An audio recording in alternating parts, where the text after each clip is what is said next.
Hello छात्रों, आज की इस वीडियो में देखेंगे त्रैमासिक आकलन 2025 कक्षा 8वीं माह सितंबर का प्रोजेक्ट कार्य का संपूर्ण सॉल्यूशन आज की इस वीडियो में देखेंगे। तो प्यारे बच्चों, देखिए 20 अंक का जो है आपका प्रोजेक्ट रहेगा और एक सप्ताह आपको टाइम दिया जाएगा।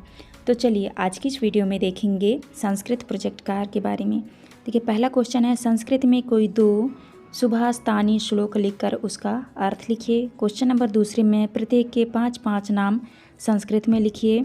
शरीर के अंगों के नाम, फूलों के नाम, फलों के नाम, पशु पक्षियों के नाम।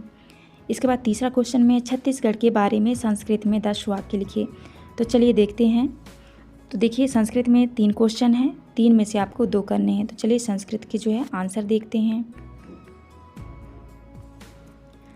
देखिए क्वेश्चन नंबर पहले में पूछा था संस्कृत में दो सुभाषितानी श्लोक और उनका अर्थ लिखना है आपको। तो आपको श्लोक लिखना है, विद्या ददाति विनयम विनयादयति पात्रताम पात्रत्वात्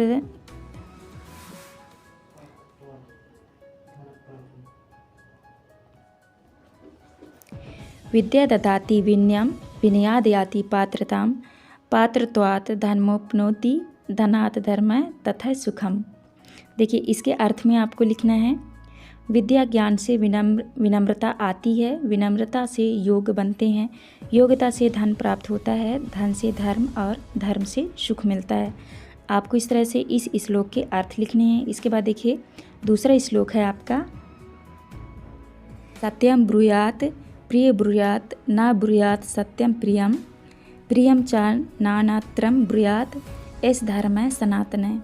देखिए इसका अर्थ जो है आपको इस तरह से लिखना है। आपको यहाँ पे अर्थ में लिखना है, बुरियात का मतलब होता है बोलो और सत्यम का होता है सत्य। तो आपको अर्थ में लिखना है, सत्य बोलो, प्रिय बोलो पर अप्रिय सत्य ना बोलो, प्रिय बोलो लेकिन झूठ मत बोलो, यही सनातन धर्म है। तो आपको इस तरह से दूसरे श्लोक के अर्थ करने हैं। इसके बाद नेक्स्ट आता है आपका, देखिए इसके बाद नेक्स्ट क्वेश्चन आता है आपका क्वेश्चन नंबर दूसरा। क्वेश्चन नंबर दूसरा में है, प्रत्येक के 5-5 नाम संस्कृत में लिखें। देखिए क्वेश्चन नंबर पहले में है, पहले आंसर में आपको करना है, शरीर के अंग के बारे में आपको लिखना है। तो देखिए पहले क्वेश्चन में यहाँ पे पहले के उत्तर में आपको शरीर के 5 अंगों के नाम आपको संस्कृत में लिखना है।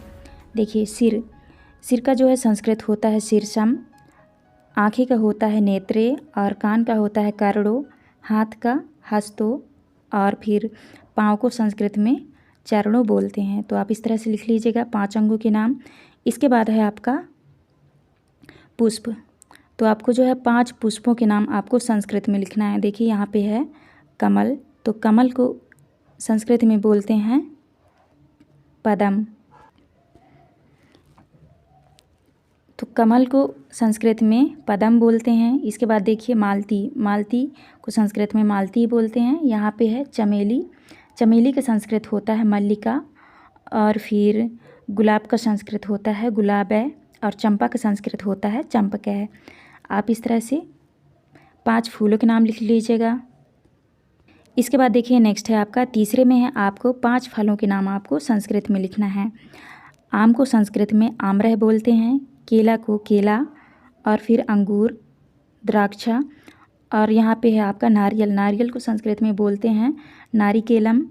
इसके बाद है नींबू को संस्कृत में बोलेंगे जाम्बीरम। तो आप इस तरह से संस्कृत में आपको 5 फलों के आपको नाम लिख लेने हैं। इसके बाद देखिए चौथे में है, पशु पक्षियों के बारे में आपको लिखना है। पशु पक्षी के संस्कृत नाम लिखने हैं आपको 5। सिंह को बोलते हैं सिंह। इसके बाद हाथी को संस्कृत में बोलते हैं गजय, घोड़ा को संस्कृत में बोलते हैं अश्व, और मोर को मयूर, और फिर वानर को कपि। तो आप इस तरह से 5 पशु पक्षियों के नाम आपको संस्कृत में लिखने हैं। तो आप इस तरह से देख के कर लीजिएगा। इसके बाद नेक्स्ट क्वेश्चन आता है आपका, देखिए इसके बाद नेक्स्ट क्वेश्चन आता है आपका क्वेश्चन नंबर 3। प्रश्न क्रमांक 3 में है, छत्तीसगढ़ के विषय में संस्कृत में 10 वाक्य लिखिए। तो आपको छत्तीसगढ़ के बारे में आपको 10 वाक्य लिखने हैं संस्कृत में। देखिए पहला पॉइंट है, छत्तीसगढ़ है भारत। तो देखिए छत्तीसगढ़ के बारे में आपको जो है संस्कृत में लिखने हैं 10 वाक्य। पहला पॉइंट है, छत्तीसगढ़ भारत देशस्य एकः राज्यः अस्ति दूसरे पॉइंट में है अस्य राजधानी रायपुरम अस्ति। तीसरे पॉइंट में आपको लिखना है अत्र अनेकः नद्यः वहन्ति। इसके बाद चौथे पॉइंट में लिखना है महानदी अत्र प्रसिद्धः नदी अस्ति। इसके बाद पाँचवें पॉइंट में है छत्तीसगढ़ धानस्य भंडारः इति प्रसिद्धः अस्ति। इसके बाद छठे पॉइंट में है अत्र जनः कृषिं कुर्वन्ति। इसके बाद देखिए सातवें में है बस्तरम छत्तीसगढ़स्य प्रसिद्धम क्षेत्रम अस्ति। आठवें पॉइंट में है अत्र आदिवासी जनः वसन्ति। इसके बाद देखिए नौवें पॉइंट में है छत्तीसगढ़े उत्सवा हर्षेण पर्वेण च प्रचुरम भवन्ति। इसके बाद 10वें पॉइंट में है छत्तीसगढ़ प्राकृतिक सौंदर्येण समृद्धः राज्यः अस्ति तो आपको इस तरह से छत्तीसगढ़ के बारे में आपको 10 वाक्य आपको संस्कृत में लिख लेने हैं। तो आप अच्छे से देख के कर लीजिएगा।